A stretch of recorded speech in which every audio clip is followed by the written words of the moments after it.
Hey everybody, it's Dallas from Real Life Warriors again.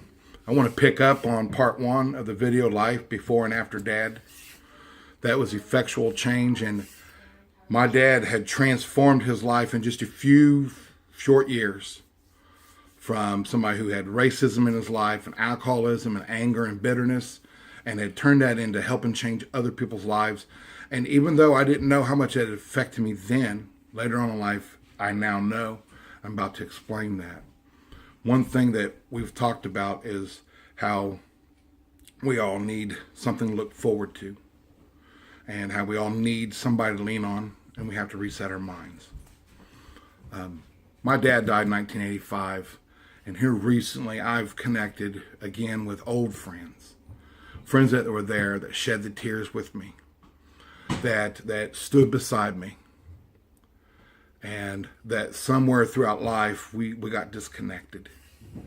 I would reconnect with friends on the football team, or I used to play basketball with, or went to church with, all these things that mattered so much in my life, and I had strayed away from all those things that had mattered. But as I've been reconnecting with them, I've been able to meditate and then reflect, which led me to introspection again. And my reflection after my meditations was to go back at the time that all the support and love that was given to me and my family when my dad had passed away. My friends from the football team, my friends from church, my friends from the neighborhood, even though things have spread out through life and life has gotten thinner for us and we're so busy. I found out recently that they spent time in their lives thinking about me, and I spent time in my life thinking about my old friends. And the connection that we have brings us back to that day. My dad had started doing the Lighthouse mission work before he passed away. And for several years, I had strayed. From the moment that he had died, I started straying, all the way up to April 26th of 2006. And then I gave my life to Christ, a true dedication, a real relationship. I've tried growing from there.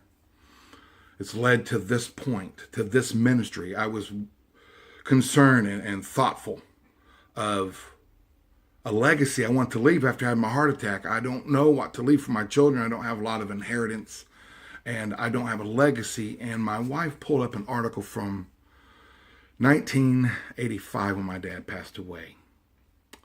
And it says several things about the life he had lived and the changes that had taken place and the number of people he had affected, and that they had changed their lives. And at the end of the article, it says a very strange thing, that Dennis had started a legacy. Who's going to fill his shoes? Now, that was in 1985, and then just a few months ago, I found that article. My wife found it for me. I didn't even know it existed like that. I found my purpose. And you out there who've reconnected with me, you're part of my purpose. We are all connected together to serve one purpose. We have to find what that is and work towards a unified goal to change this society, to change this community, and to change even the church so that she can wake up and show the love that she was intended to show. People, we can make a difference, and you cannot give up, because you are the one that we need. It does not matter what situation you're in. It doesn't matter if you're homeless, if you're on drugs, or if you used to abuse your wife. It doesn't matter. Those things can be forgiven. God used a serial killer of Christians to write 2/3 of the New Testament. His name is the Apostle Paul. God used a murderer and adulterer to write the book of Psalms. His name is King David. We can go on and on and on about this. The point being is that whether you're a prostitute or a pimp, a nun, it doesn't matter, old, young, gay, straight, God can put you to use to help our society get better. If he can use somebody like me, if he can use somebody like my dad, he can use you. Just remember that where you're at is not what defines you. God bless.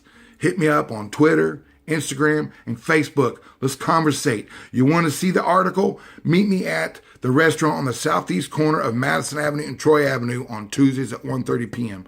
God bless everybody. I'm looking forward to seeing you.